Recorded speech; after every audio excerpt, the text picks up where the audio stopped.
Welcome to this lecture on amphibia classification. Imagine walking through a damp forest after a heavy rain. You might hear a frog, spot a salamander, or even find a strange worm-like creature in the soil.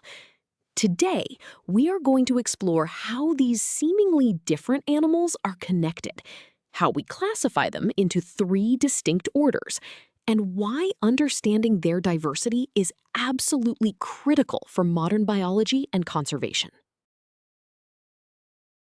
Before we dive into the specific categories, let us understand what makes an amphibian truly unique.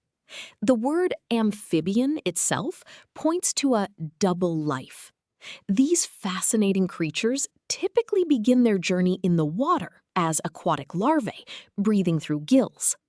As they grow, they undergo a remarkable transformation into terrestrial adults equipped with lungs.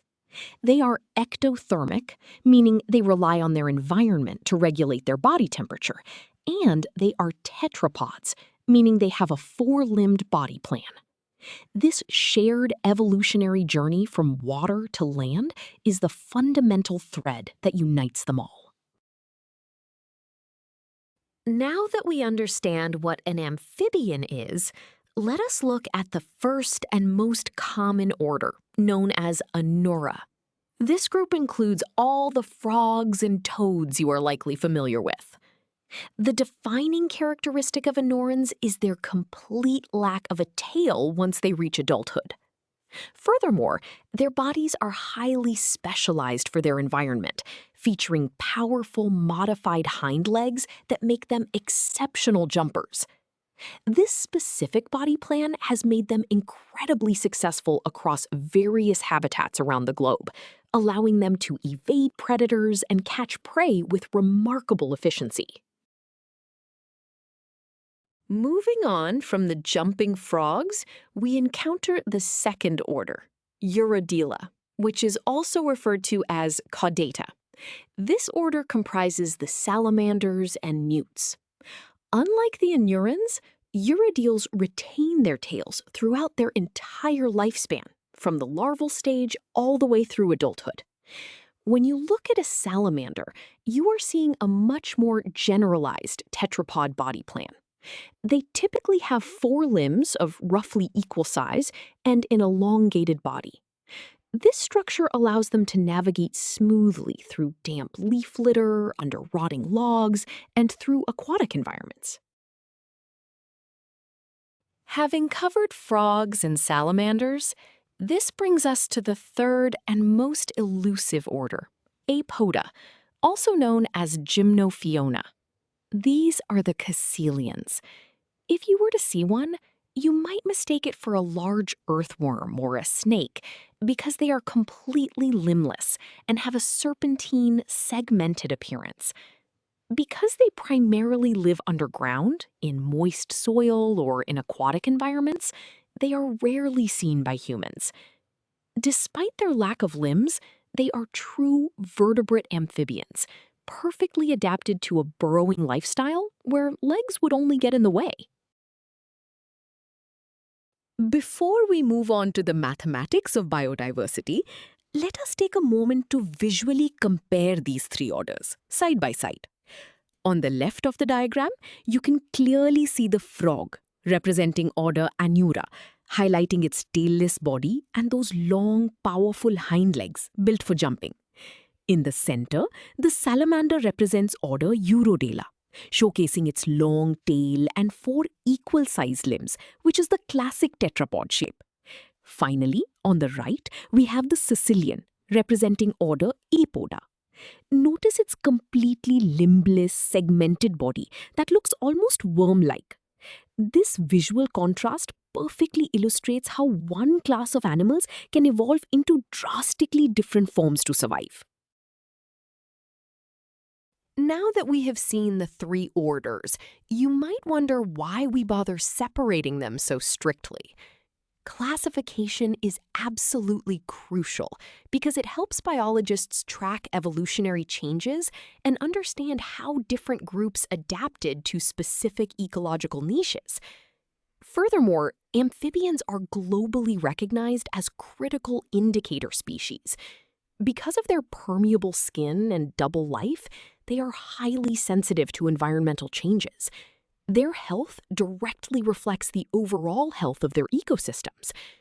By classifying and monitoring specific populations of Anura, Urodela, and Apoda, conservationists can pinpoint exactly which habitats are suffering from pollution or climate change and take targeted action.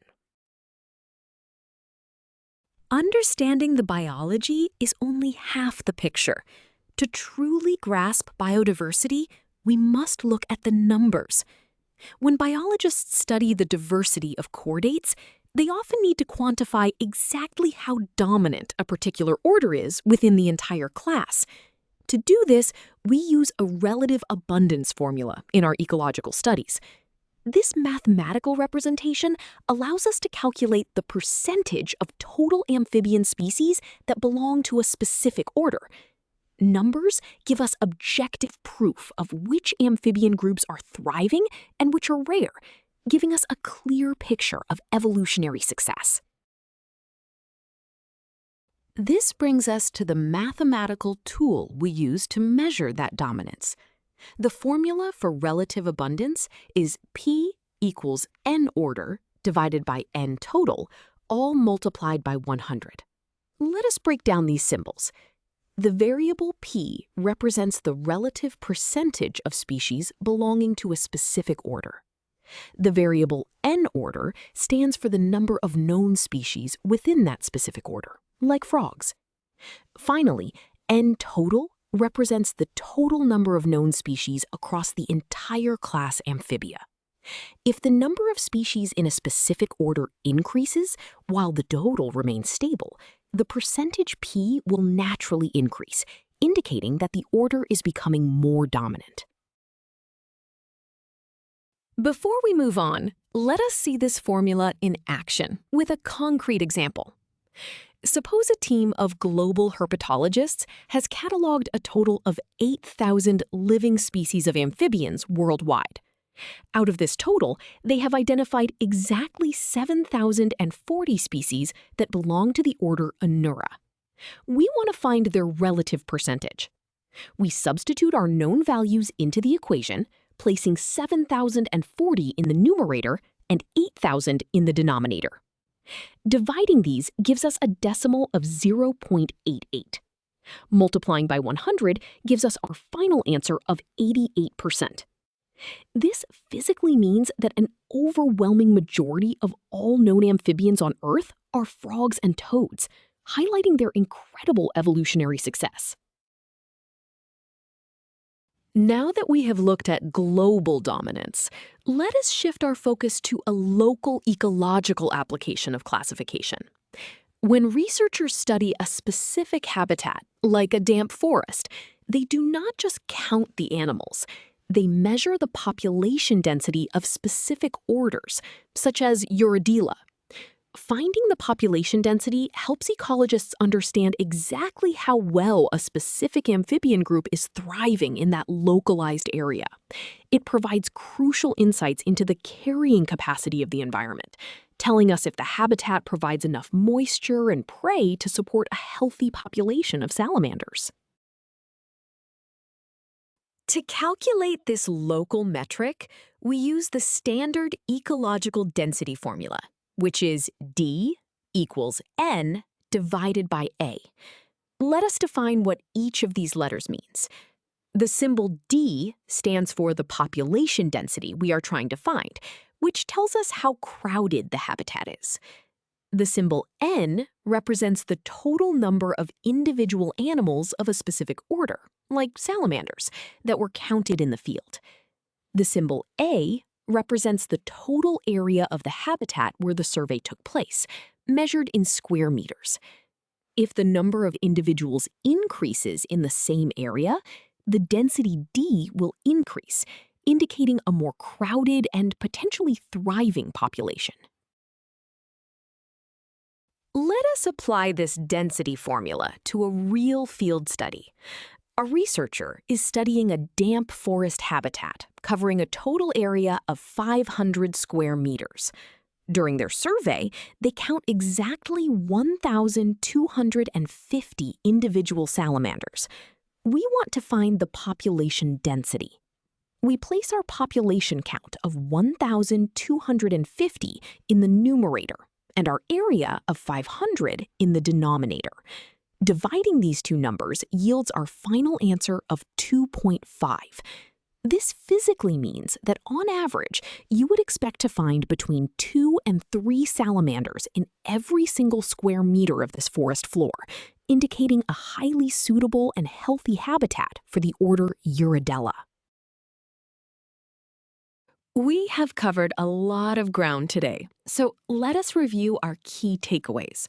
First, we learned that amphibians are incredible creatures that bridge the gap between aquatic and terrestrial life.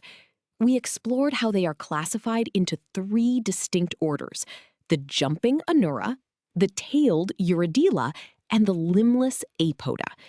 We also saw how mathematical tools like relative abundance and population density allow us to objectively measure their evolutionary success and ecological health. You now have a solid foundation to identify and appreciate the incredible diversity of amphibians in the wild. Great job today.